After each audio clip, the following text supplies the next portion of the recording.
श्लोक संख्या 17 शब्दात अनुवादम तात्पर्य कृष्ण कृपा मूर्ति श्री श्रीमद अभय चरणारविंद भक्ति वेदांत स्वामी प्रभुपाद द्वारा शृण्वतां स्वकतः कृष्ण पुण्य श्रवण कीर्तनः हृदयन्त स्तोय भद्राणि विदुनोति सुरत्सताम्।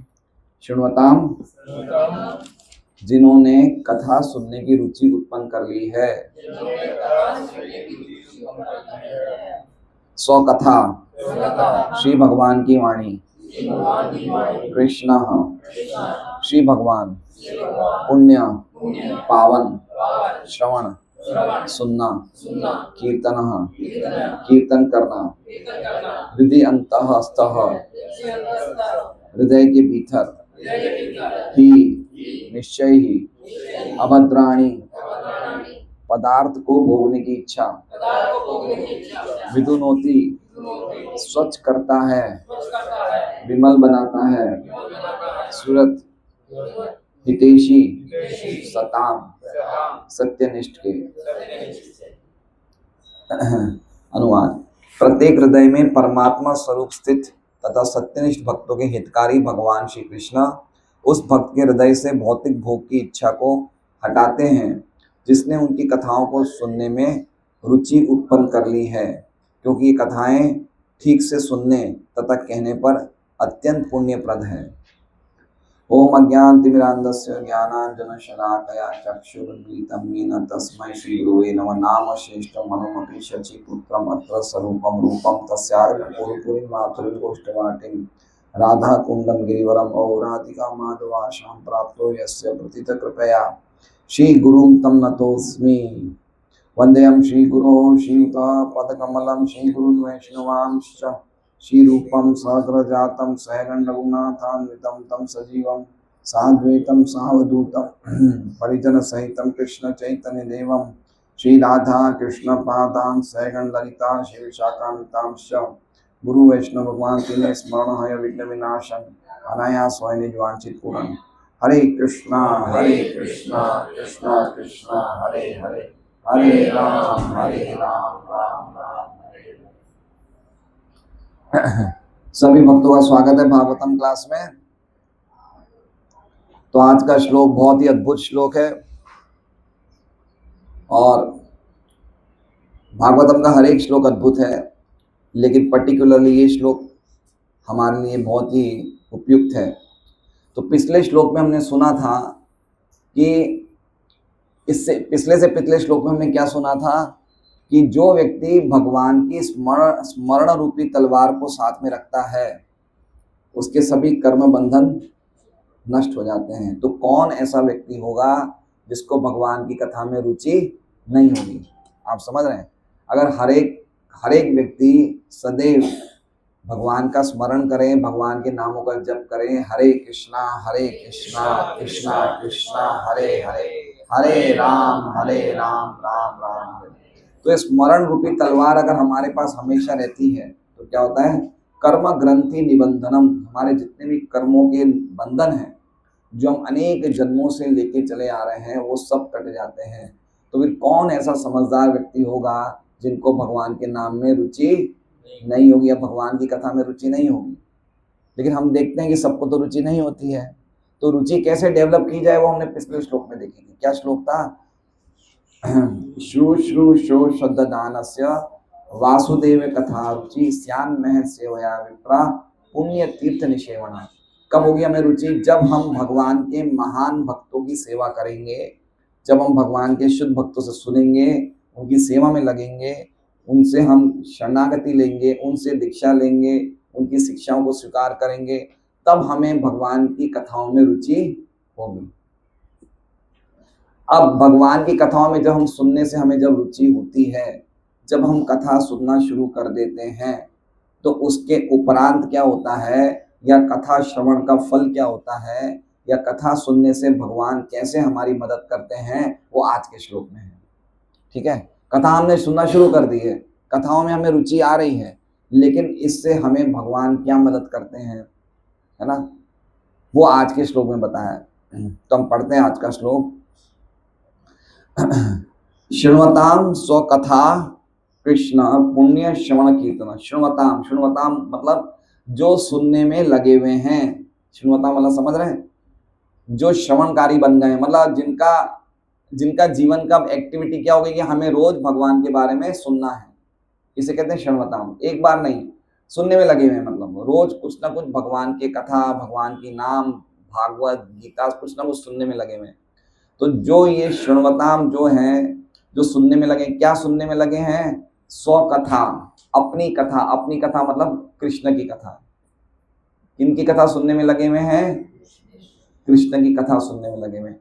वो कथा कैसी है? वो पुण्य प्रदायिनी है। कैसी है? श्रृणवताम स्वकथा कृष्ण पुण्य। पुण्य मतलब क्या प्रदान करने वाली है? पुण्य। वो कथा कैसी है? पुण्य प्रदान करने वाली। पुण्य का अर्थ क्या है? हमारे हृदय में अविद्या का नाश करने वाली है। किसका नाश करने वाली है? अविद्या का। इसका मतलब होता है पुण्य। समझ रहे हैं? पुण्य का अर्थ क्या है? पावन। पावन लिखे ना, पावन मतलब पवित्र। तो वो कथा कैसी है? वो हमारे हृदय में अविद्या का नाश करने वाली है। कैसे करेगी नाश? तो कह रहे हैं श्रवण करने से। श्रवण कीर्तन। समझने की आवश्यकता नहीं है, खाली सुनने मात्र से हमारी अविद्या का नाश हो रहा है। हो सकता है हम में से कुछ ऐसे भक्त होंगे जो समझ नहीं पा रहे हैं, लेकिन अगर हम कृष्ण कथा खाली श्रवण कर रहे हैं, खाली सुन रहे हैं, सुनने मात्र से हमारी अविद्या नाश हो रही है। ये कृष्ण कथा सुनने का प्रभाव है। और फिर कह रहे हैं कीर्तन। और कीर्तन मात्र से क्या हो रही है? हम शुद्ध हो रहे हैं। मतलब श्रवण करने से हमारी अविद्या का नाश हो रहा है और कीर्तन करने से हम शुद्ध हो रहे हैं। समझ गए बात को? इसमें क्या है कि ये प्रोसेस कैसा है, ये हमें डेली करना है। कैसे करना है? खाली शनिवार को नहीं करना है। नित्यम भागवत सेवया।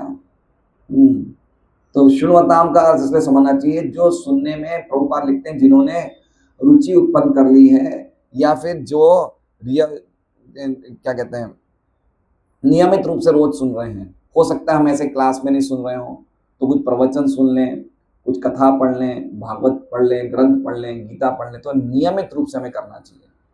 तो क्या होगी? ऐसे श्रवण और कीर्तन करने से हमारी अविद्या का नाश होगा, और ये कथा हमें क्या करेगी? शुद्ध करेगी। तो अब प्रश्न उठता है, तो शुद्ध कैसे करेगी? शुद्ध करने का मतलब क्या है? तो कह रहे हैं हृदि अंतस्तो ही अभद्राणी। हृदि अंत, हृदय के अंदर मतलब हृदय के अंदर क्या है हमारे? अभद्राणी। अभद्राणी का मतलब क्या हो गया? बुरी वस्तुएं। अब भद्राणी मतलब एक वचन नहीं है, बहुवचन है। बहुत सारी बुरी वस्तुएं हैं हमारे हृदय में। कितनी वस्तुएं हैं बुरी? एक नहीं है, अनेक है। काम, क्रोध, लोभ, मोह, मद, मात्सर्य, है ना। हमारे हृदय में कुछ अभद्राणी चीजें हैं, वो हम एक भजन गाएंगे बाद में, तो उससे पता चलेगा कि हमारे हृदय में क्या क्या है। तो कहने का मतलब कि हमारे में इतनी ज्यादा अभद्र चीजें हैं, और कहाँ पे स्थित है? हृदय में। तो भगवान की कथा क्या करती है?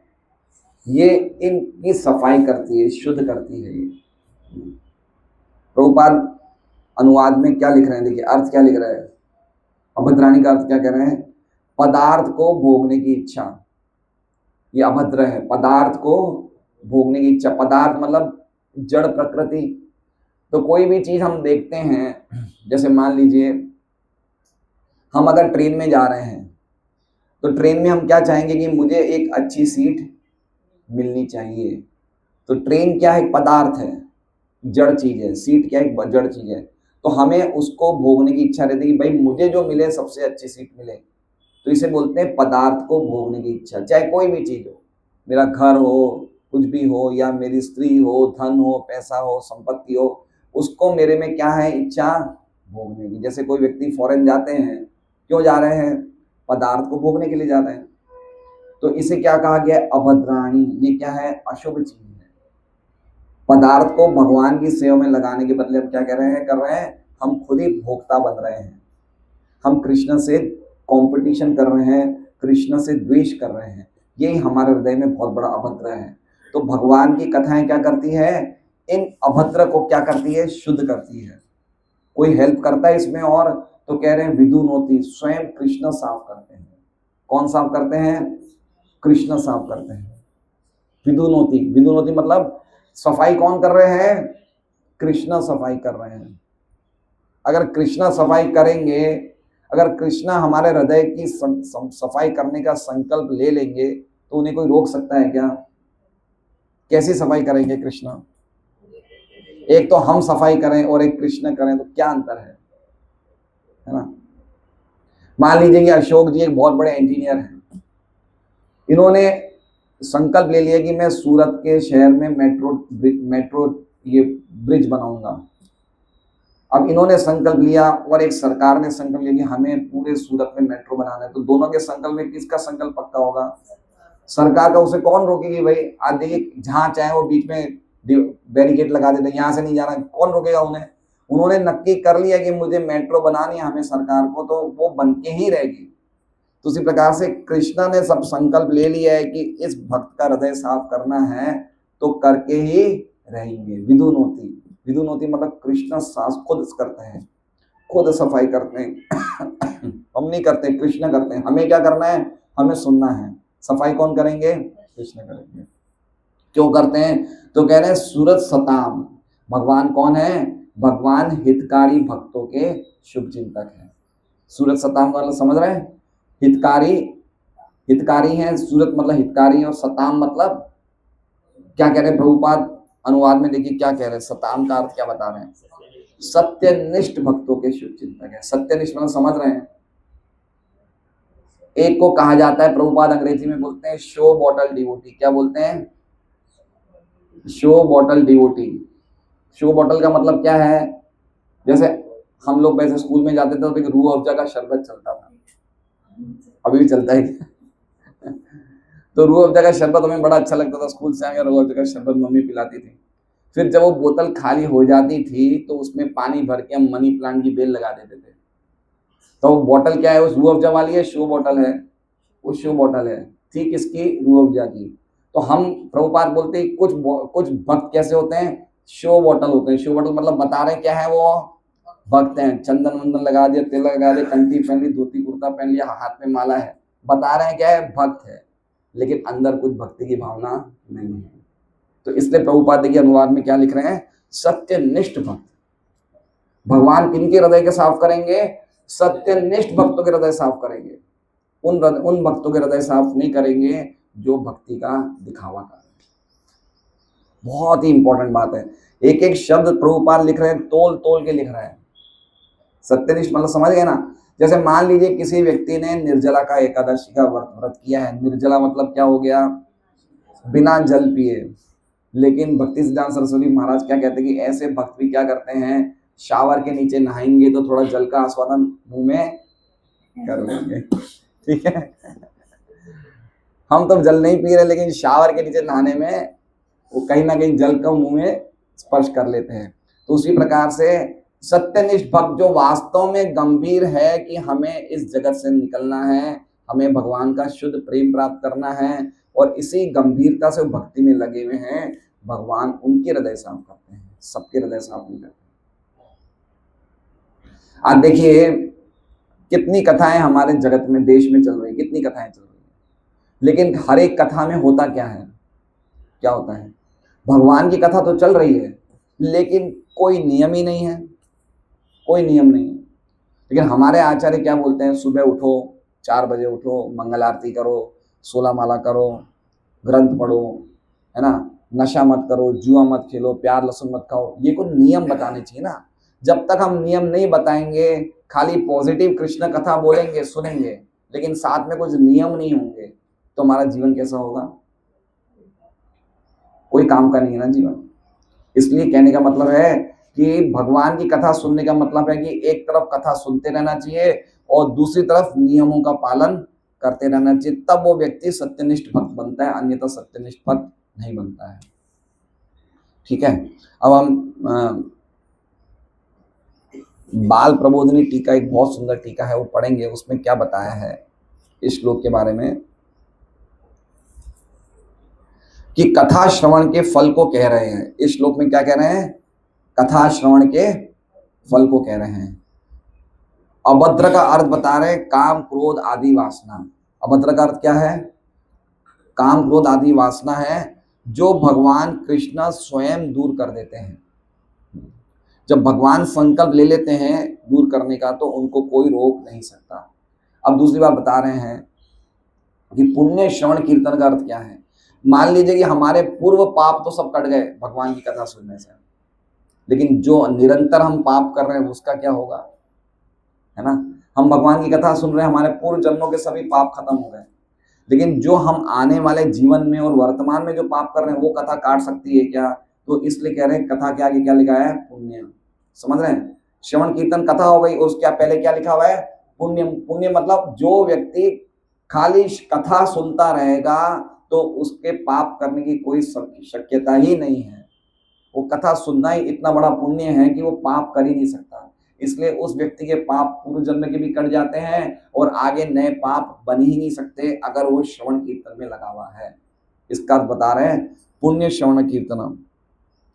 आगे कह रहे हैं कि परंतु भगवान ऐसा क्यों करते हैं? भगवान उसके हृदय को क्यों साफ करते हैं? अगर ये आशंका हो तो वो कह रहे हैं क्योंकि भगवान भक्तों के मित्र हैं, इसलिए करते हैं, है ना। मित्र मित्र का काम करे ना। सूरत सूरत मतलब हितकारी हैं, वेल विशर हैं, फ्रेंड हैं, तो एक मित्र की तरह वो हमारे हृदय को साफ कर रहे हैं। आगे कह रहे हैं ये आचार्य कि एक बाहर का व्यक्ति अंदर का काम कैसे कर सकता है। क्या कह रहे हैं? भगवान तो बाहर है भाई और हमारे हृदय कहाँ है? अंदर है। तो भगवान बाहर का व्यक्ति अंदर का काम क्यों करेगा, साफ का काम। और दूसरा बता रहे हैं कि भगवान तो सर्वव्यापक है, परमेश्वर तो सर्वव्यापक है। तो सर्वव्यापक व्यक्ति हृदय जैसे छोटी जगह में सफाई करेगा तो उसको कष्ट नहीं होगा क्या? समझ रहे हैं? जो व्यक्ति सब जगह है वो हमारे हृदय के अंदर घुस के कैसे सफाई करेगा, कैसे सफाई करेगा? तो कह रहे हैं, इसलिए कह रहे हैं हृदय अंतस्थ। तो ये हृदय अंतस्थ जो शब्द है ये वाला, ये हमारे हृदय में अभद्र है उसके लिए भी उपयुक्त हुआ है और भगवान हमारे हृदय में विराजमान है उसके लिए भी उपयुक्त हुआ है, दोनों के लिए उपयुक्त हुआ है। ठीक है। भगवान किन के हृदय में विराजमान है? खाली भक्तों के हृदय में विराजमान है, सबके हृदय में? तो फिर आगे आचार्य कह रहे हैं जब भगवान सभी के हृदय में स्थित हो रहे हैं तो खाली भक्तों का ही अभद्र क्यों दूर करते हैं? जो भक्त नहीं है उनका अभद्र क्यों नहीं दूर करते हैं? तो आगे क्या लिख रहे हैं? सताम। मतलब सताम मतलब क्योंकि भक्त उनके बारे में सुनने में लगे में, इसलिए उन्हीं का ही अभद्र दूर करते हैं। इसलिए ये ही लिखा हुआ है। देखिए ही देख रहे हैं आप, ये ही का अर्थ क्या होता है? ही का अर्थ होता है कि इसमें कोई संदेह नहीं है कि भगवान भक्तों के हृदय को साफ करते हैं, इसमें कोई भी संदेह नहीं है। और दूसरा ही का अर्थ होता है कि इसमें कोई भी संदेह नहीं कि भगवान भक्तों के ही हृदय को साफ करते हैं और किसी के हृदय को साफ नहीं करते हैं। देखिए भोग कैसे करना है जगत में, आहार निद्रा भय मैथुन, इसका ज्ञान भगवान सबको देते हैं। ठीक है। हर व्यक्ति को इस चीजों का ज्ञान है कि भाई मुझे खाना पीना मौज कैसे करना है, सबको ज्ञान है। लेकिन ये ज्ञान कि मुझे भवसागर से निकलना है सबको देते हैं क्या? नहीं। किसको देते हैं? जो साधु संग में भगवान की कथा सुनता है उसको ही देते हैं। इसलिए कह रहे हैं विदुनोति सुरत सताम। बहुत ही इंपॉर्टेंट बात है ना। ही का भी देखिए आचार्य अर्थ बता रहे हैं। ही का मतलब इसमें कोई संदेह नहीं है कि जो भगवान की कथा सुनेगा, जो भगवान का नाम जप करेगा, हरे कृष्णा कृष्णा कृष्णा हरे हरे, हरे राम राम, तो भगवान अंदर से सफाई करना चालू कर दिए हैं। अगर हम नाम जप करते हैं सुबह सुबह तो ये भावना होनी चाहिए कि हमारा हृदय का प्यूरिफिकेशन भगवान कर रहे हैं अंदर।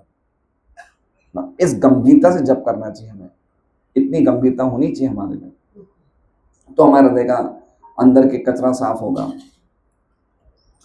तात्पर्य पढ़ते हैं प्रभुपाद जी का।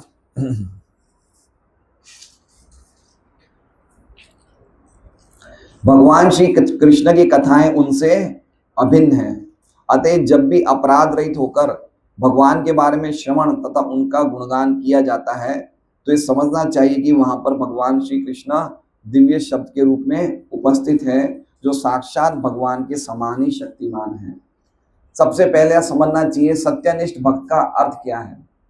भगवान ने क्या इसमें क्या लिखा हुआ है, भगवान किसके हृदय को साफ करते हैं, सत्यनिष्ठ भक्त के, है ना। सत्यनिष्ठ भक्त का अर्थ क्या है, जो भली भांति जानता है कि कृष्णा और कृष्ण के नाम में कोई अंतर नहीं है, ठीक है। उसमें इतनी श्रद्धा होती है तो जानता है कि मैं अगर कृष्णा बोल रहा हूं तो कृष्णा नाम और कृष्णा भगवान में कोई अंतर नहीं है। प्रभुपाद इस बार बार कभी कभी भक्त बोलते हैं कि नाम लेते टाइम हमें भगवान का ध्यान नहीं हो रहा है। क्या बोलते हैं कि हम नाम जप कर रहे हैं लेकिन भगवान के रूप का ध्यान नहीं हो रहा। तो प्रभुपाद खाली इतना ही बोलते हैं कि आप नाम ढंग से सुनो, अपने आप में काफी है। आप जबरदस्ती भगवान के रूप का स्मरण करने का प्रयास मत करो, आप खाली नाम ढंग से बोलो हरे कृष्णा और ढंग से सुनो। ये अपने आप ही भगवान आपको दर्शन दे रहे हैं, ये अपने आप ही आपका हो रहा है, खाली नाम सुनना, क्योंकि नाम स्वयं भगवान है। ऐसा नहीं है कि नाम का जप करेंगे तो नाम तो एक साधन है और भगवान साध्य है, ऐसा नहीं है। काफी लोग क्या सोचते हैं कि नाम जप करने से हमारा भगवान में मन लगेगा, ये सोचना सही नहीं है। नाम जप करना ही भगवान की भक्ति है, नाम सुनना ही भगवान के ध्यान से भी बढ़कर है। जी गोस्वामी बोलते हैं जो उच्च स्वर में भगवान का नाम जप कर रहा है वो भगवान के नाम, भगवान के रूप के ध्यान से भी बढ़कर है कलयुग में। क्योंकि भगवान का ध्यान करने जाएंगे तो फिर भी मन कभी ना कभी विचलित हो जाएगा। लेकिन अगर हम ऊंची आवाज में, आप देख लीजिए सुबह सुबह 4 बजे उठ के आप कमरे में हरे कृष्णा ऊंची आवाज में बोले, कितना आपका अद्भुत, आपको एक अलग ही आप दिव्य जगत में आ जाएंगे आप, है ना। तो कभी ये नहीं समझना चाहिए कि नाम अलग है भगवान का रूप अलग है। नाम रूप गुण लीला ये सब भगवान एक ही चीज है, इसमें कोई अंतर नहीं है, ये समझना है। इसलिए कहते हैं सत्यनिष्ठ भक्त का क्या अर्थ है, जो भक्त भली भांति जानता है कि भगवान और भगवान का नाम में कोई अंतर नहीं है, वो अपराध रहित होकर भगवान का नाम का जप करता है और भगवान के नाम की कथा सुनता है। तो अपराध होने नहीं चाहिए। क्या नहीं होना चाहिए? अगर हम अपराध करते रहेंगे ना तो हमारे हृदय की सफाई भगवान करना बंद कर देंगे। समझ रहे हैं बात को? एक बात समझिए, भगवान हमारे हृदय की सफाई क्यों करते हैं? क्यों करते हैं? जैसे मान लीजिए ये उर्मिला माता जी का घर है, ये घर की सफाई उर्मिला माता जी क्यों करती है? उनमें रहना है उनको उस घर में रहना है। अब पड़ोसी के घर की सफाई करेगी क्या? अपने घर की सफाई क्यों करेगी? उनको उस घर में रहना है। तो भगवान को कहाँ रहना है? हमारे हृदय में रहना है ना। भगवान पसंद करते हैं कि हमारे हृदय में रहे। भगवान की इच्छा है कि मैं इस भक्त के हृदय में रहना चाहता हूँ, इसलिए वो सफाई करना चाहते हैं। तो उनकी सफाई में हमें उनको हेल्प करना चाहिए कि हमें अपने हृदय को साफ बनाए रखना चाहिए। और वो कब होगा? जब हम अपराध रहित होकर नाम लेंगे, है ना। तो अपराध आप सबको पता ही है कौन कौन से अपराध है ना। पहला अपराध क्या है? भक्तों की निंदा नहीं करना। दूसरा अपराध शिव ब्रह्मा आदि देवताओं को भगवान के नाम के समान अथवा उनसे स्वतंत्र समझना। तो ऐसा नहीं कि भाई आज मैं सोमवार है आज मैं शिव जी का जप करूं, आज मंगलवार है मैं हनुमान जी का जप करूं, आज बुधवार है आज मैं हरे कृष्ण महामंत्र, सब एक ही तो है, ऐसा नहीं समझना है ना। भगवान का नाम लेने से अपने आप ही सभी देवी देवताओं के नाम उसमें अपने आप आ जाते हैं, अलग से लेने की जरूरत नहीं है। तीसरा अपराध क्या है? गुरु की अवज्ञा करना और उन्हें एक साधारण मनुष्य समझना। चौथा अपराध क्या है? वैदिक शास्त्रों एवं प्रमाणों का खंडन करना, है ना। हमें विश्वास नहीं है शास्त्र में जो लिखा हुआ है, हमें विश्वास नहीं है, क्या पढ़ने की जरूरत है? या कोई लोग ऐसा बोलते हैं कि शास्त्र तो भाई उस टाइम काम आते थे, आप क्या कलयुग में इनकी कोई चीज प्रैक्टिकल नॉलेज तो है नहीं, तो इनका क्या फायदा? तो ऐसे शास्त्रों पे विश्वास नहीं होना ये भी अपराध है। पांचवा क्या है? जप की महिमा को काल्पनिक समझना। काल्पनिक समझना मतलब हमें लगता है कि ये जानबूझ के मन को शांत करने के लिए हमें इसकी महिमा बताई गई है, वास्तव में ऐसा है नहीं। समझ रहे हैं? मन में शांति बनी रहे, किसी से झगड़ा उत्पात नहीं करें, इसलिए नाम लेना चाहिए जिससे कि मन में शांति बनी रहे। बाकी नाम जैसी वस्तु कोई है नहीं, इसे कहते हैं काल्पनिक समझना। यह सचमुच कृष्णा राम ये सब कल्पना है, नाम ये कल्पना है, ये सचमुच थे नहीं, ये खाली कल्पना है ना। इंग्लिश में क्या बोलते हैं? माइथोलॉजी। क्या बोलते हैं? माइथोलॉजी। तो माइथोलॉजी मतलब मिथ, मिथ मतलब कल्पना, तो माइथोलॉजी शब्द ही गलत है। ये शास्त्रों के से संबंधित या भगवान की भक्ति से संबंधित माइथोलॉजी शब्द यूज ही नहीं हो सकता। माइथोलॉजी का अर्थ ही कल्पना हो गया। छठा क्या है? पवित्र भगवान नाम में अर्थवाद का आरोप करना। अर्थवाद मतलब अपने हिसाब से अलग अलग अर्थ बनाना, है ना। जैसे कोई कोई कहते हैं कि जब हम प्राणायाम करें तो सांस खींचे, तो सांस खींचते हुए हरे बोले, हरे, फिर सांस बाहर निकालते राम बोले। तो अपने हिसाब से नामों को अर्थों में लगाना, अपने हिसाब से अर्थ लगाना, नाम का अर्थवाद करना। सातवां अपराध क्या है? नाम के बल पे पाप करना। तो क्या पाप है? जैसे शर्मिला माता जी 16 माला करती है, सोमवार से शनिवार तक कहाँ जाती है? होटल में भोजन करने जाती है, और संडे को हरे कृष्णा बोल के मेरे सब पाप खत्म हो गए, मंडे से वापस होटल में जाना शुरू हो गया। इसे कहते हैं, हमें पता है कि हमें काम नहीं करना चाहिए, लेकिन हमें लगता है कि अगर हम करेंगे तो हम नाम लेंगे तो पाप खत्म हो जाएंगे। तो एक तरफ पाप भी करते रहो, एक तरफ नाम भी लेते रहो। तो ये जो अपराध है सबसे खतरनाक है, नाम के बल पर पाप करना। आठवां क्या है?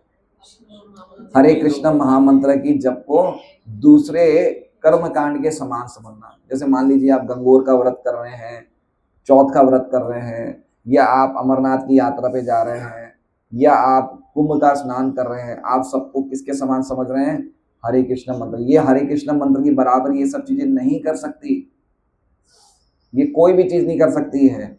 एक बहुत सुंदर श्लोक है, उसमें लिखा हुआ है, बहुत सुंदर श्लोक है, हमारे दादाजी ने लिखा था आज से 70-80 साल पहले, मुझे याद नहीं आ रहा है, वो कोई शास्त्र का श्लोक है। क्या लिखता है उसमें? उसमें लिखा है कि 40 लाख कल्पों तक अगर हम प्रयाग में वास करते हैं और स्वर्ण मेरू पर्वत जितना सोना भी दान में देते हैं, और बहुत ही सुंदर श्लोक है, और हम कोटि कोटि गायों का भी दान देते हैं, लेकिन वो भी गोविंद के एक नाम की बराबरी नहीं कर सकते हैं। बहुत ही सुंदर श्लोक है ये, मुझे याद नहीं आ रहा है ये, हाँ फ्रेम में लिखा है, यज्ञायुतम मेरु स्वर्ण दानम। बहुत ही सुंदर। तो कहने का मतलब, हम कोई भी भौतिक जगत के शुभ कार्य को भगवान के नाम के समान हम नहीं समझ सकते। अगर हम समझ रहे हैं तो ये अपराध है। 9वां अपराध क्या है? अश्रद्धालु व्यक्ति को हरि नाम की महिमा का उपदेश देना। जिसको सुनने की इच्छा नहीं है, जिसको कथा सुनने की इच्छा नहीं है, उसको आप जबरदस्ती बोल रहे हो कि भाई तुझे सुनना ही पड़ेगा, देखो इतनी महिमा है, आप ये करोगे, भगवान का नाम लोगे तो आपको ये मिल जाएगा। ज्यादा उसको बताने की जरूरत नहीं है। हम इतना जरूर बोल सकते हैं भाई आप क्लास में आइए, आप हरे कृष्ण महामंत्र का जप करिए, आप सत्संग में आइए, लेकिन और ज्यादा अंदर की महिमा बताने की आवश्यकता नहीं है।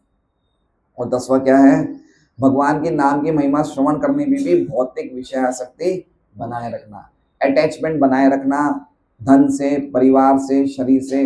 हम नाम भी ले रहे हैं और साथ में आसक्ति बनाए रख रहे हैं, और साथ साथ में ध्यान पूर्वक जप नहीं कर रहे हैं, ये भी सब अपराध है। तो ऐसे अपराध रहित होके एक भक्त जब जप करता है, नाम जप करता है, कथा सुनता है, तो मुक्ति पाने का भी इच्छा, ये भी अपराध है। हम नाम ले रहे हैं, हम जप कर रहे हैं, हम कथा सुन रहे हैं, लेकिन आगे जाके हम भगवान से एक हो जाएंगे, ये भी अपराध में ही आता है।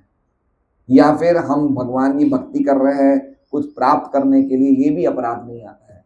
तो सत्यनिष्ठ भक्त का समझ गए, जो व्यक्ति का एकमात्र उद्देश्य भगवान की शुद्ध भक्ति करना ही है, गंभीरता से वो कर रहा है, उसके हृदय को भगवान साफ करते हैं। समझ रहे बात को? सबके हृदय को नहीं साफ करते हैं, खाली उनके हृदय को साफ करते हैं, क्योंकि भगवान उनके हितकारी हैं। श्री चैतन्य महाप्रभु अपने शिक्षाष्टक में स्पष्ट रूप से घोषित करते हैं कि श्री भगवान के पवित्र नाम में श्री भगवान की संपूर्ण शक्तियां निहित है, और उन्होंने अपने असंख्य नामों को वही शक्ति प्रदान करी है। इसके लिए कोई समयावधि निश्चित नहीं है।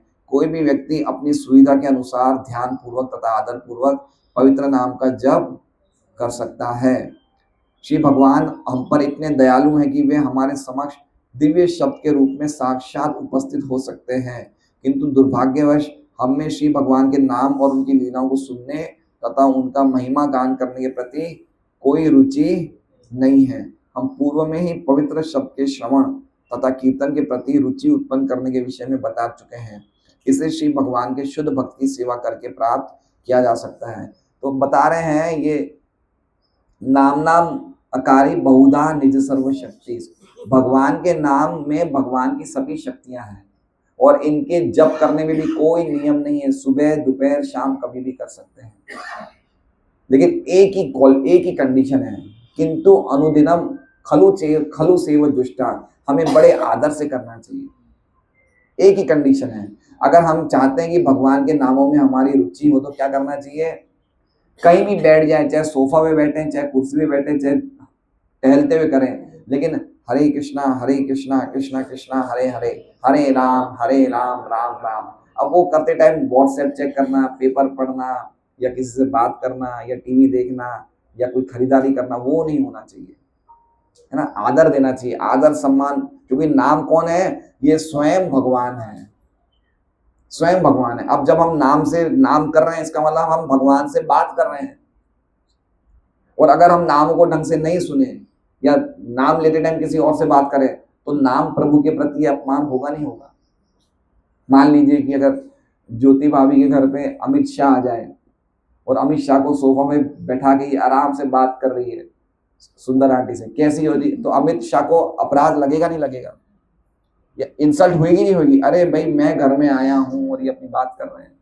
तो हम लोग बहुत बड़ा अपमान करते हैं भगवान के नामों का, नाम करते टाइम दूसरों से बात करते हैं, बहुत बड़ा अपराध है। और ये चीजों के कारण ही हमारे हृदय भगवान साफ नहीं कर रहे हैं। नहीं तो नाम तो दुनिया भारत का हर एक व्यक्ति ले रहा है, इंडिया का हर एक व्यक्ति नाम जप करता है, कुछ ना कुछ तो कर ही रहा है, चाहे राम का नाम ले रहा है, चाहे कृष्ण का ले रहा है, चाहे नारायण का ले रहा है, कुछ ना कुछ तो नाम ले ही रहा है वो। लेकिन साफ क्यों नहीं कर रहे हैं, क्योंकि ये गड़बड़ी हुए कारण साफ नहीं कर रहे हैं। वो नाम को भगवान के समान नहीं समझते, इसलिए गंभीरता से नाम नहीं लेते हैं। श्री भगवान अपने भक्तों के साथ परस्पर आदान प्रदान करते हैं। जब श्री भगवान देखते हैं कि भक्त उनकी दिव्य सेवा में प्रवेश पाने हेतु पूर्ण निष्ठा से तत्पर हैं और फलस्वरूप उनके विषय में सुनने का इच्छुक है, तो वे भक्त के अंदर से इस प्रकार से कार्य करते हैं कि भक्त उनके पास सरलता से वापस चला जाए। कब देखते हैं, जब वो देख रहे हैं कि ये मेरे पास आना चाहता है, तब, है ना। तो हमारी इच्छा होनी चाहिए भगवान के पास जाने की। सत्यनिष्ठ भक्त के ये पूरा बता रहे कि सत्यनिष्ठ भक्त कैसा होना चाहिए, उसकी गंभीर इच्छा होनी चाहिए। भगवान गीता जी में भी कहते हैं, तेषाम सतत युक्तानाम भजताम प्रीति पूर्वकम ददामि बुद्धि योगम तम येन माम उपयान्ति। जो बड़ी प्रीति पूर्वक मेरी भक्ति करता है, मैं उनको बुद्धि योग देता हूँ जिससे वो मेरे पास आ सके ना। सब कुछ देखिए, भक्ति में पूरी प्रगति किस पे डिपेंड करती है, हमारी मनोभावना पे। किस पे, हमारे एटीट्यूड पे, ये उस पे ही डिपेंड करती है हम कितने गंभीर हैं ना। ये और हमारे अलावा और भगवान के अलावा और कोई नहीं जान सकता है। अब मैं सर्वदर्शन प्रभु से पूछूं, प्रभु जी आप कितनी बजे उठ रहे हैं, कितनी माला कर रहे हैं, अब ये हो सकता है सही भी बोल रहे हैं गलत भी बोल रहे हैं। अब इनकी मन अंदर की बात तो ये जानते हैं, और कौन जानते हैं, कृष्ण जानते हैं। तो कृष्ण को साफ करना है नहीं करना है इनका हृदय, वो इनकी आपस की चर्चा है भाई। मुझे तो ये झूठ बोल सकते हैं, लेकिन अंदर कैसे, अंदर तो इनके सीसीटीवी कैमरा तो लगा हुआ ही है, कितना बचाएंगे अपने आप को ये। तो समझ रहे हैं, भगवान देखते हैं हमारे हृदय कि हम वास्तव में गंभीर हैं। भगवान देख रहे हैं कि इसके पास टाइम है तो ये टीवी नहीं देख रहा है, ये ग्रंथ पढ़ रहा है, इसके पास टाइम है तो उलट सुलट की बातें फोन पे नहीं कर रहा है, ये मेरे बारे में सुन रहा है। तो भगवान उस व्यक्ति की गंभीरता देखते हैं। देखिए बहुत सुंदर गीता जी में एक 6ठे अध्याय में कथा है। एक चिड़िया थी, और ये एक 6ठे अध्याय की तात्पर्य प्रभुपाद टीका में लिखते हैं, एक चिड़िया थी जो समुद्र के किनारे पे बैठी थी। तो चिड़िया ने कुछ अंडे दिए, तो अंडे समुद्र लेके चला गया। तो चिड़िया ने समुद्र को क्या कहा कि मेरे अंडे वापस कर दो। समुद्र ने बोला भाई कौन होती है तू, तेरी क्या औकात है मेरे सामने, मुझे नहीं करना वापस। तो चिड़िया क्या बोली, मैं तुम्हें सुखा दूंगी। क्या बोली, मैं तुम्हें सुखा दूंगी। समुद्र हंसने लग गया। तो चिड़िया ने क्या किया, चोंच से एक एक बूंद समुद्र की उठाती थी और मिट्टी की बालू पे रख देती थी और सुखाना शुरू कर दिया।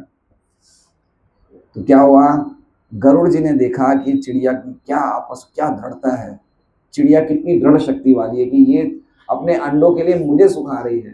तो गरुड़ जी ने खुद चिड़िया की मदद करने के लिए आ गए और समुद्र को बोला कि ये काम जो चिड़िया करी, जब मैं करना शुरू कर दूंगी तो कुछ नहीं बचेगा।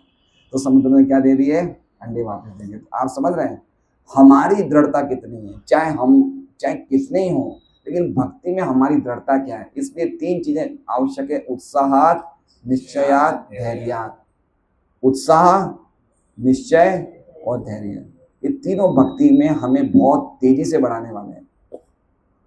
तो यही बात भगवान देखते हैं। जब ऐसा भगवान भक्तों के हृदय को देखते हैं तो उनकी हृदय की सफाई करते हैं।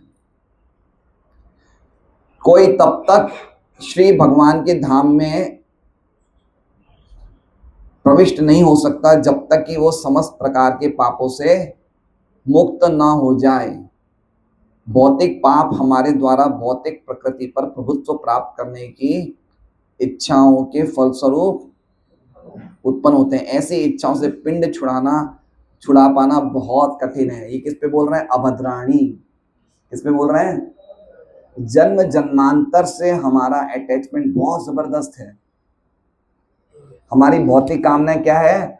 बहुत गहरी है, बहुत गहरी है। अगर आप गीता जी का 15वें अध्याय का 3रा श्लोक पढ़ेंगे, न रूपम अस्य ततोपलभ्यते नान्तो न चादिर न च संप्रतिष्ठा अश्वत्थमेनं सुवीरुण मूलम। ये भौतिक जगत का जो वृक्ष है कैसा है? ये बरगद के पेड़ की तरह है। आप बरगद के पेड़ को कभी देखा है? उसकी जड़ें कैसे अंदर घुस जाती है, कैसे फैल जाती है। तो ये जड़ें है ना, ये आसक्ति की जड़ें हमारे अंदर तक प्रवेश करेंगी। तो इसलिए प्रभुपाद कह रहे हैं पिंड छुड़ा पाना कठिन है, कठिन है। लेकिन एक रास्ता है। वो क्या रास्ता है? सत्यनिष्ठ। अगर हम वास्तव में गंभीर हैं और इस दवाई को, कौन सी दवाई को? महामंत्री दवाई, हरे कृष्णा कृष्णा कृष्णा हरे हरे, हरे राम राम राम हरे, ये अगर हम लेते रहें बराबर तो पिंड छुड़ाना आसान है। ठीक है, ये अभद्र ही तो है। देखिए आज समझिए परिवार में या समाज में या घर में या कोई भी क्षेत्र में गड़बड़ियां क्यों हो रही है, झगड़े क्यों हो रहे हैं? क्यों हो रहे हैं? क्योंकि हम सबके हृदय में क्या है? अभद्र है ना, अभद्र है। हर एक व्यक्ति दूसरे का शोषण करना चाहता है ना। सेवा की भावना खत्म हो गई है। तो जब तक ये अभद्र नहीं खत्म होंगे तो भक्ति में तो प्रवेश करने की दूर की बात है, एक समाज में अच्छी शांति भी स्थापित नहीं हो सकती है। और हृदय के अभद्र खत्म करने के लिए कितने पैसे लगते हैं लक्ष्मी माता जी? 1 पैसा नहीं लगता है। बताइए, ये फ्री का काम है। खाली हमें नियमित पूर्वक अपनी साधना अच्छी तरह करनी है। हमारे हृदय की गंदगी दूर होते हुए हम खुद देखेंगे। चेतो दर्पण मार्जनम, हमारा चित्त रूपी दर्पण साफ होता हुआ हम खुद देखेंगे। हमारे हृदय में हम देखेंगे कितनी निर्मलता आ गई है ना। हम लोगों के बारे में गलत नहीं सोच रहे हैं, लोगों को भला चाह रहे हैं। ये सब निर्मल हृदय के लक्षण है ये सब। तो ये प्रभुपाद कह रहे हैं पिंड छुड़ाना कठिन है। वो कठिन क्यों है उसके बारे में आगे बोल रहे हैं, क्यों कठिन है। तो ये जो लाइन है ये हम बहुत ही इंपॉर्टेंट लाइन है जो अभी आने सुनने वाले हैं हम लोग। भक्त के लिए भगवत धाम वापस जाने के मार्ग में कामिनी तथा कंचन मुख्य बाधाएं हैं। प्रभुपाद ने अपना अस्त्र छोड़ दिया। प्रभुपाद ने क्या छोड़ दिया? अपना। अब देखिए ये श्लोक में कंचन कामिनी की कोई चर्चा है क्या? ये श्लोक में कंचन कामिनी की कोई चर्चा है क्या? तो प्रभुपाद ने क्यों कही? अभद्राणी। क्या है ये अभद्राणी। देखिए एक बात बताएं हम आपको, कृष्ण कथा सुनना है, ये पॉइंट बहुत अच्छा है। भगवान की कृष्ण की कथाएं सबको सुननी चाहिए। तो कृष्ण की कथा सुनो, कृष्ण की लीला सुनो। अब आप इसमें कंचन कामिनी की बात क्यों ला रहे हो भाई बीच में? क्यों ला रहे हो कंचन कामिनी की बात? आप 7 दिन की कथाएं सुनते हैं, हम सुनते हैं, तथाकथित कथाकार 7 दिन कथा है। कभी कंचन कामिनी की बात लाते हैं क्या? नहीं लाते हैं। क्या बोलते हैं? एक दिन भगवान का ब्याह होता है, एक दिन गोवर्धन पर्वत का उठाना होता है, एक दिन महारास होता है, एक दिन कपिल देवती संवाद होता है, एक दिन नृसिंह भगवान का प्राकट्य होता है। यही तो होते हैं 7 कथाएं, 7-8 कथाएं होती है। कभी कंचन कामिनी की बात लाएं क्या? नहीं लाएं। तो क्या होगा? क्या होगा? कंचन कामिनी का अटैचमेंट खत्म होता ही नहीं है। भक्ति सिद्धांत सरस्वती महाराज क्या बोलते हैं? प्रभुपाद के जो गुरुदेव क्या बोलते हैं? बोलते हैं कि बंगाल में एक बार एक बारातियों की 40 बारातियों की एक ग्रुप था। 40 बाराती थे, शादी करने के लिए उन्हें दूसरे गांव जाना था। कहाँ जाना था? दूसरे गांव जाना था। तो बंगाल में तो बोट से बहुत ज़्यादा अलग अलग जगह छोटे छोटे कस्बे होते हैं। तो उन्होंने नाविक को बोला, भाई रात हो गई है, तुम हमें सुबह पहले उस गांव में पहुंचा देना। तो नाविक ने बोला, ठीक है सेठ जी, 500 रुपये लगेंगे, आप सब बैठ जाओ। सब बैठ गए, 40 से 40 बाराती। नाविक ने चप्पू चलाना शुरू कर दिया। सुबह उठते ही जब सुबह उजाला हुआ, सबको खुशी हुई कि हम तो पहुंच गए। वो नाव कहाँ थी? वहीं थी। क्यों वहीं थी? क्योंकि वो लंगर निकालना रह गया। तो हम लोग क्या कर रहे हैं? हम कृष्ण कथा सुन रहे हैं, कृष्ण कथा का चप्पू हम सब चला रहे हैं। हरे कृष्णा कृष्णा कृष्णा हरे हरे, हरे राम राम राम हरे। और कंचन और कामिनी का लंगर लगा रखा है हमने हृदय में, है ना। इसलिए हम क्या करेंगे? जीवन भर कृष्ण कथा सुनते रहेंगे, लेकिन उसी जगह बैठे रहेंगे जो आज हो रहा है। हम सब लोग भक्ति कर रहे हैं, लेकिन बढ़ नहीं पा रहे आगे। भक्ति तो सब लोग कर रहे हैं, हर घर में भक्ति है, लेकिन बढ़ क्यों नहीं पा रहे आगे? क्योंकि लंगर लगा हुआ है। अच्छा मान लीजिए वो नाविक ने नाव चलाई, उसने पूरी रात तो मेहनत करी ना। अब सुबह उसने बोला, भाई साहब मैं आपको पहुंचा तो नहीं पाया, लेकिन मैंने मेहनत की, उसके तो पैसे दो। अब अशोक जी अगर वो बनाती है, मुखिया अशोक जी होंगे, तो कितने रुपए देंगे अशोक जी, आप बताइए? कुछ नहीं देंगे, 1 रुपया नहीं देंगे। बोले मैंने पूरी रात मेहनत करी। तो अब ये है, बिना अटैचमेंट के साथ, आसक्ति के साथ भक्ति करेंगे तो हमें कुछ नहीं मिलने वाला। श्रम एव ही केवलम, श्रम एव ही केवलम। हम श्रम ही कर रहे हैं और क्या कर रहे हैं बताइए? इसलिए देखिए, जो अभी मैंने श्लोक बोला 15वें अध्याय का 3रा श्लोक, उसमें क्या लिखा है? अश्वत्थम एनम सुवीरूढ़मूलम असंग शस्त्रेण दृढ़ेन छित्त्वा। असंग के शस्त्र से उसको दृढ़ता से काटो। आसक्ति कटती नहीं है, काटी जाती है। समझ रहे हैं बात को? तो हम लोग जो कथाएं सुन रहे हैं उसमें आसक्ति को काटने की तो बात है ही नहीं, खाली कृष्ण कथा ही सुन रहे हैं। लेकिन कृष्ण कथा में ये पुंस स्त्रिय मिथुनी भावम, स्त्री पुरुष का आकर्षण हमें भवबंधन में बांधता है, ये सब बातें तो कोई बोलता ही नहीं है। तो ये भी तो कृष्ण ने बोली ना। भागवत कौन है? कृष्ण का ही तो रूप है। तो कृष्ण की ये बातें तो बताई नहीं जा रही है। तो हम तो खाली कृष्ण कथा सुन रहे हैं और साथ में अटैचमेंट लेके चल रहे हैं। इसलिए प्रभुपाद कह रहे हैं कंचन और कामिनी बहुत बड़ी बाधा है। और भौतिक इच्छाएं सबसे ज्यादा हमारी, जब उफान, जैसे दूध का उफान आता है ना, तो भौतिक इच्छाओं का उफान किन चीजों में आता है? किन 2 रूपों में आता है? कंचन कामिनी। कंचन मतलब समझ रहे हैं? सोना। कलयुग का निवास कहाँ है? कलयुग कहाँ है? सोने में। सोना वाला रुपया। देखिए, धन में और स्त्री में कुछ ऐसी चीज होती है जो व्यक्ति अटैच हो जाता है। कभी हम देखते हैं हमारे दुकान से या घर से कोई आदमी, अटीची में हमारा स्टाफ का आदमी न्यूज़पेपर लेके भागता है, रुपए लेके भागता है। क्या लेके भागता है? भाई दोनों ही कागज है ना, कागज तो दोनों ही है। कभी सुना है कि अशोक जी के घर से एक व्यक्ति 50 दैनिक भास्कर लेके भाग गया? 50,000 लेके भाग सकता है, लेकिन 50 दैनिक भास्कर लेके भागेगा क्या? नहीं। क्यों? पेपर तो दोनों हैं, लेकिन रुपयों में कुछ ऐसी चीज होती है, जिसमें माया उस रुपयों के द्वारा आपके मन में प्रवेश कर जाती है। चाहे वो रुपया हो, चाहे स्त्री पुरुष की आसक्ति हो। आप समझ रहे हैं बात को? इसलिए इन दोनों चीजों से बहुत सावधान रहना चाहिए। प्रभुपाद क्यों बोल रही बात? अचानक ये बात कहाँ से ले आए? अच्छी खासी बातें चल रही थी, कंचन कामिनी की बात बीच में ले आए। समझ रहे बात को? ये पॉइंट बोले जाने चाहिए। ये भी कृष्ण कथा है, ऐसा नहीं कृष्ण की लीला सुनना ही कृष्ण कथा है। कंचन और कामिनी से अनासक्त होना ये भी कृष्ण कथा है। भागवत के 5वें स्कंद में ऋषभ भगवान पूरा इसी की चर्चा करते हैं, है ना। पूरी इसकी चर्चा करते हैं। उद्धव जी से भगवान 11वें स्कंद में भी इसकी चर्चा करते हैं। तो ये चर्चा तो हम करते ही नहीं है। तो यही हो रहा है, हम लोग खाली कृष्ण कथा सुन रहे हैं, लेकिन कृष्ण कथा में दृढ़ता लाने के लिए हमें अनासक्त होना चाहिए, वो नहीं सुन रहे हैं। इसलिए वो भगवान हमारे हृदय साफ नहीं कर रहे हैं, हृदय साफ नहीं हो रहे हैं, हम करते जा रहे हैं। कोटि जन्मे करे यदि श्रवण कीर्तन, तबु तो न पाए कृष्ण पदे प्रेम धन। करोड़ों जन्मों तक हम हरे कृष्णा बोलेंगे, भगवान के नाम जप करेंगे, भगवान की कथा सुनेंगे, लेकिन हमारे मन में कोई भी प्रकार के नियम नहीं है, डिटैचमेंट नहीं है, तो क्या होगा? करते रहेंगे करते रहेंगे करते रहेंगे, हृदय साफ नहीं हो रहा है। इसलिए प्रभुपाद कह रहे हैं और अच्छा ये बात है, कंचन और कामिनी किसके जीवन में होती है बताइए? गृहस्थ के, वानप्रस्थ के, सन्यासी के या ब्रह्मचारी के? किसके जीवन में होती है? गृहस्थ के। और कंचन और कामिनी सबसे बड़े रोड़े हैं। और हम कौन है? गृहस्थ हैं। कौन है? हमें रोज पैसे से डीलिंग करनी पड़ती है, नहीं करनी पड़ती है? पैसा कमाना भी तो पड़ेगा ना, पैसा पेड़ पे थोड़ी उगता है। तो पैसा कमाना पड़ेगा, तो हम पैसे के बीच में है नहीं है, कंचन के बीच में है नहीं है, ठीक है। और साथ में हमारे साथ स्त्री भी है, तो वो भी अटैचमेंट है। इसलिए भक्तों को, पर्टिकुलरली जो गृहस्थ भक्त हैं, उनको एक समय आने पे वानप्रस्थ आश्रम स्वीकार करना ही चाहिए, है ना।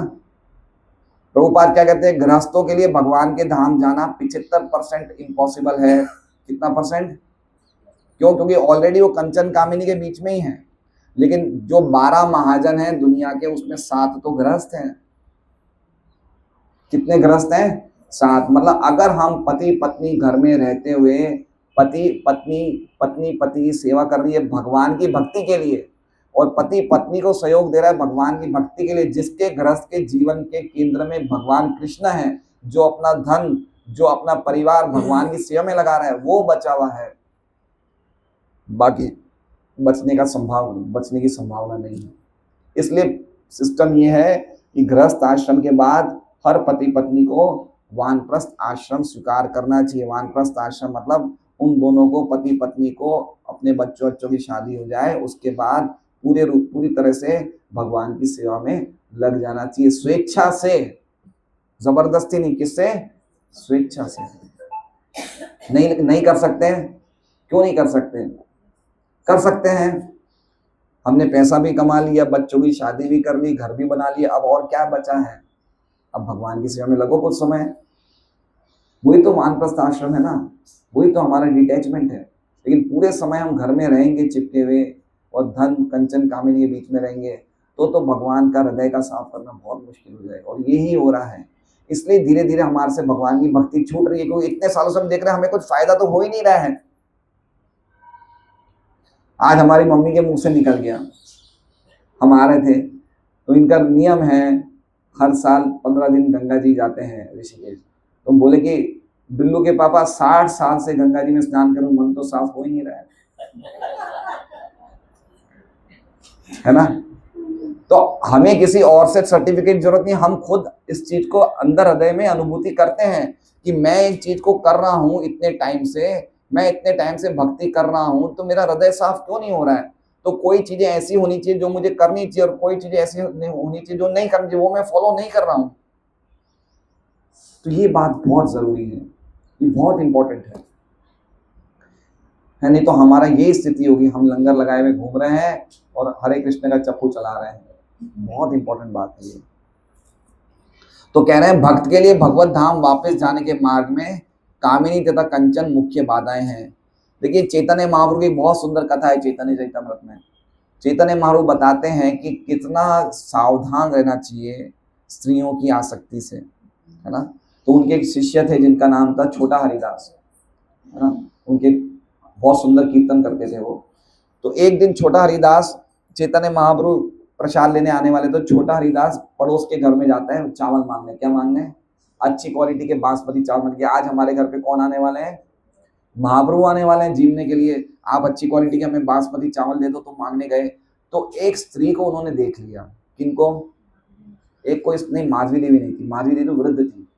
माधवी देवी के घर चावल मांगने गए थे, लेकिन उनके घर में और कोई स्त्री बैठी थी, उनको देख लिया। माधवी देवी तो वृद्ध थी, तपस्विनी थी। उनके घर में और कोई जवान स्त्री थी, उनको उन्होंने खाली देख लिया, बातें कुछ नहीं किया, खाली देख लिया। देखने में उनकी थोड़ी सी कामुक भावना थी, उनकी देखने में, दृष्टि में।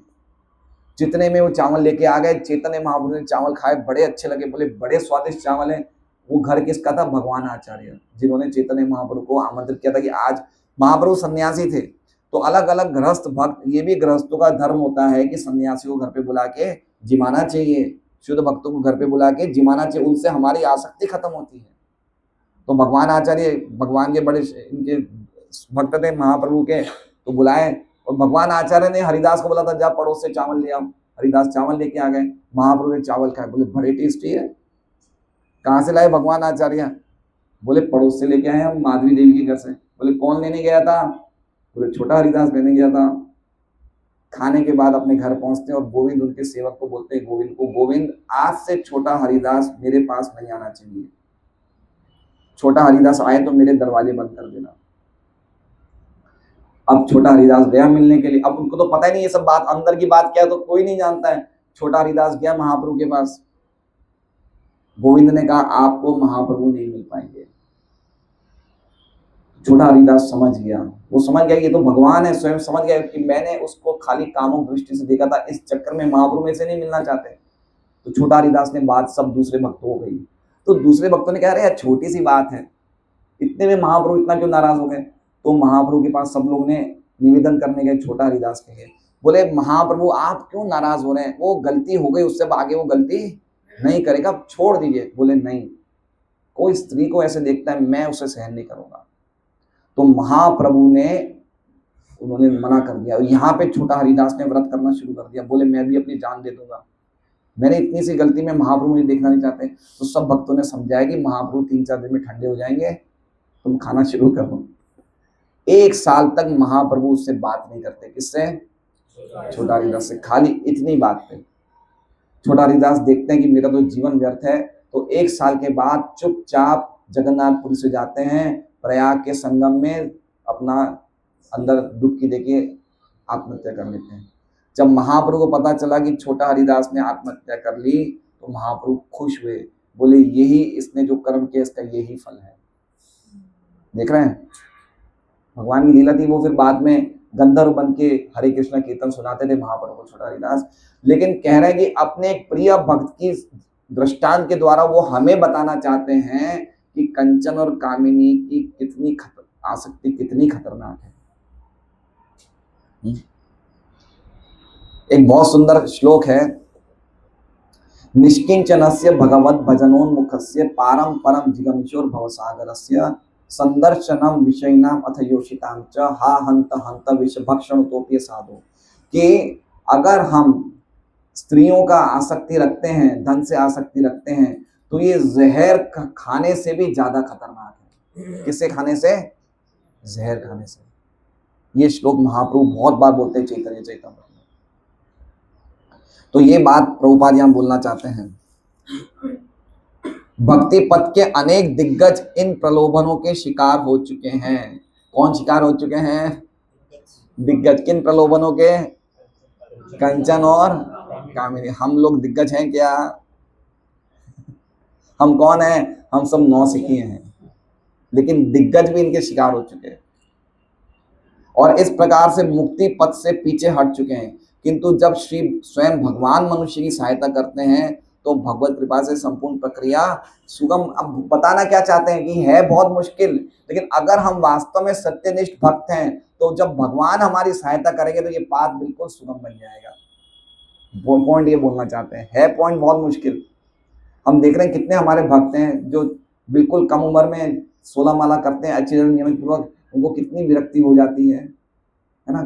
कोई ब्रह्मचारी बन जाते हैं, जैसे ये आपके ब्रदर बन गए ना ब्रह्मचारी, चैतन्य रविंद्र चैतन्य, क्या नाम है, हाँ ब्रह्मचारी बन गए इनके चाचा जी के बेटे, है ना। तो अगर कोई गंभीर है तो भगवान पूरी सहायता करते हैं उसकी, लेकिन गंभीर नहीं है फिर कैसे करेंगे बताइए। कामिनी तथा कंचन के संसर्ग में आकर अशांत होना कोई आश्चर्य की बात नहीं है, क्योंकि प्रत्येक जीव लंबे समय से व्यवहारिक दृष्टि से कहे तो अनादि काल से ऐसी वस्तुओं से जुड़ा रहा है और इस अपरिचित प्रकृति से छुटकारे पाने में समय लगता है। किंतु यदि कोई भगवान के यश का श्रवण करने में जुट जाता है तो धीरे धीरे उसे अपनी वास्तविक स्थिति की अनुभूति। अभी देखिए ये चीजें बहुत मुश्किल है, लेकिन अगर हम नियमित रूप से, जो हमें एक प्रोग्राम दिया गया है, क्या प्रोग्राम दिया गया है, 16 माला का जप करें, नियमित रूप से भागवत पढ़ें, कथा सुने और एकादशी का व्रत करें, 4 नियमों का पालन करें, तो भगवान पूरी सहायता करेंगे, पूरी सहायता करेंगे। चाय नहीं चलेगी, चाय नहीं चलेगी, लेकिन फिर भी अगर हम चाय वास्तव में छोड़ने की इच्छुक हैं तो हमारी सहायता भगवान करेंगे, लेकिन इच्छुक ही नहीं है तो फिर कहाँ सहायता करेंगे। हमसे मान लीजिए नहीं छूट रही है, लेकिन हमारे हृदय में इच्छा है कि हमें छोड़ना, तो इसे सत्यनिष्ठ भक्त की पहचान बतानी चाहिए। सत्यनिष्ठ मतलब समझ रहे हैं, उसके हृदय में इच्छा है, वो छोड़ नहीं पा रहा है, लेकिन इच्छा तो है, तो उसको भी सत्यनिष्ठ ही मानना चाहिए। धीरे धीरे धीरे वो छोड़ देगा, भगवान उसकी सहायता करेंगे। लेकिन हमारी खुद की इच्छा नहीं है, तो फिर भगवान क्यों सहायता करेंगे? पॉइंट ये बोलने जाना है। कहाँ थे हम? भगवत कृपा से ऐसे भक्त को प्रचुर शक्ति प्राप्त होती है, जिससे वो विघ्नों से अपनी रक्षा कर सकता है और सभी अनर्थ उसके मस्तिष्क से क्रमशः दूर हो जाते हैं। तो ये देखिए, भगवान गीता जी में एक बहुत सुंदर श्लोक बोलते हैं, ये शाम त्वंत गतम पापम जनानाम पुण्य कर्मणाम ते द्वंद्व मोह निर्मुक्ता भजन्ते। जो सभी पापों से मुक्त हो चुके हैं, वो मेरी भक्ति दृढ़ता से लगता है ना। तो जब तक हम पाप रहित जीवन नहीं जिएंगे, तो भक्ति में प्रगति कर पाना मुश्किल है। और आज जो ये अनर्थ हैं, ये जो अभद्र वस्तु हैं, ये हमारे निकालने के लिए हमें सत्यनिष्ठ भक्त बनना पड़ेगा। और सत्यनिष्ठ भक्त बनने की क्या पहचान है, वो प्रभुपाद तात्पर्य बताते हैं। अब हमारे अभद्र कौन से है, वो एक भजन से हम सुनते हैं। 5 मिनट का भजन है, वो बुक है, वही नहीं, ये वाली बुक में है। तो आइए आज हम लोग सब अपने जीवन की किताब खोल के बैठ जाएं। ये भजन गा के हम क्या कर रहे हैं? अपने खुद के जीवन की किताब खोल रहे हैं। तो अगर आप लोग के पास ये भजन आ गया हो, आप उनको बता सकते हैं। राष्ट्रपति माता जी पीछे, रुचि माता जी को बता सकते हैं। हाँ, ग्रुप में डालेंगे।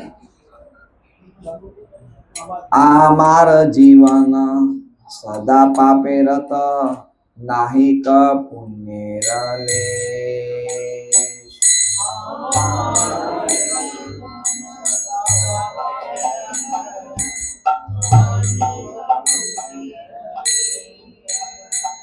आमार जीवन सदा पापे रत, नाही का पुण्य रले।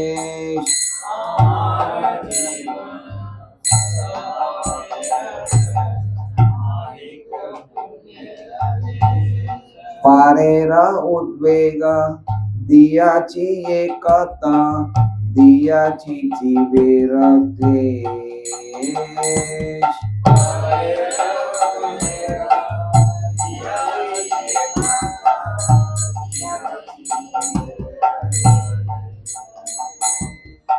निज सुख लागी पापे नाही डरी, दयाहीन स्वार्थ परा।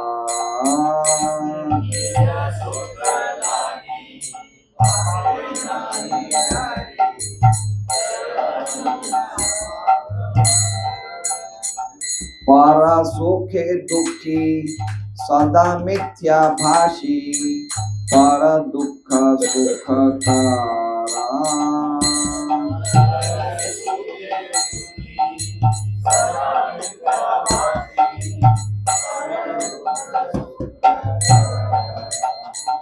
अशेष कामना विधि माझे मोरा, क्रोधी दंभ परायणा।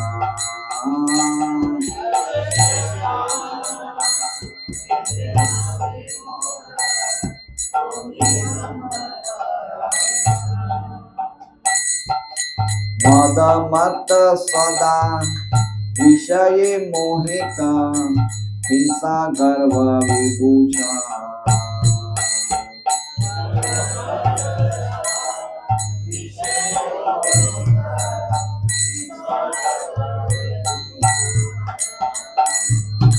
निद्रालस्य हत सुकार्ये विरत, अकार्ये उद्योग हानि।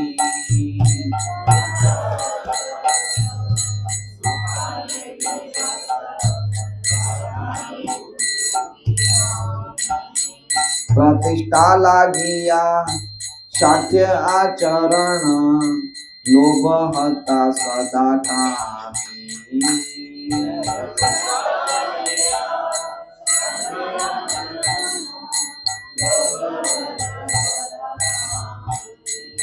एहे न दुर्जन सज्जन वर्जिता अपराधी निरंतारा।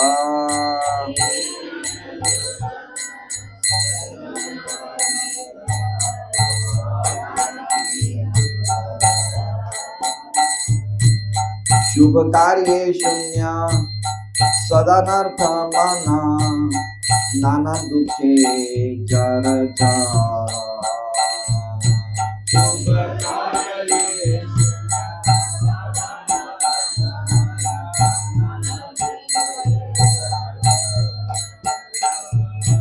वार्धक्य एकान उपाय विहीन ताते दीना अकिंचन।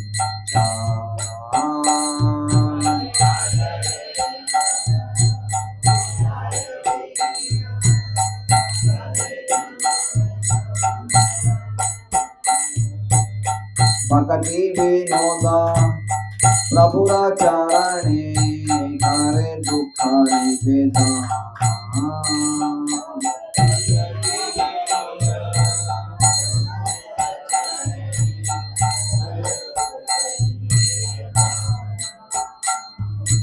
আমার জীবন সদা পাপে রত নাই প্রভু মেরা।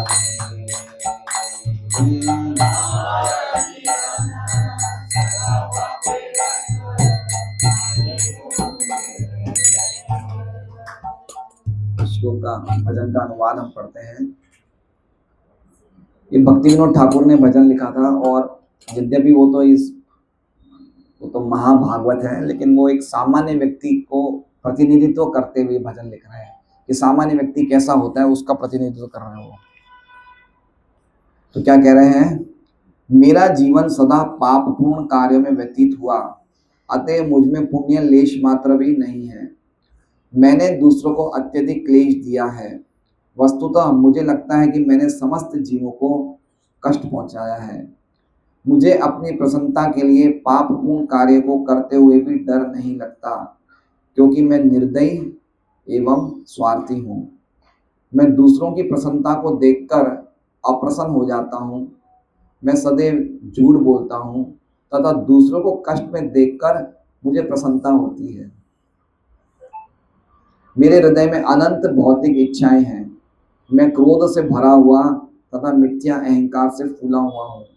वस्तुतः मैं सदैव मिथ्या अहंकार से मदोन्मत्त तथा भौतिक आनंद के विचारों से व्याकुल रहता हूँ। द्वेष तथा घमंड मेरे आभूषण हैं। कितना सुंदर भजन है। आभूषण मतलब ऑर्नामेंट्स, है ना गहने। वैसे भी गहने महंगे हो गए तो यही गहने हैं, सच्चे गहने तो यही है। द्वेष तथा घमंड मेरे आभूषण हैं। मैं निद्रा एवं आलस्य द्वारा पराजित हूँ। मैं पुण्य कार्य करने से सदा दूर रहता हूँ, परंतु व्यर्थ के कार्य करने में सदैव उत्साहित रहता हूँ। मैंने नाम एवं प्रतिष्ठा हेतु धोखाधड़ी को अंगीकार कर लिया है।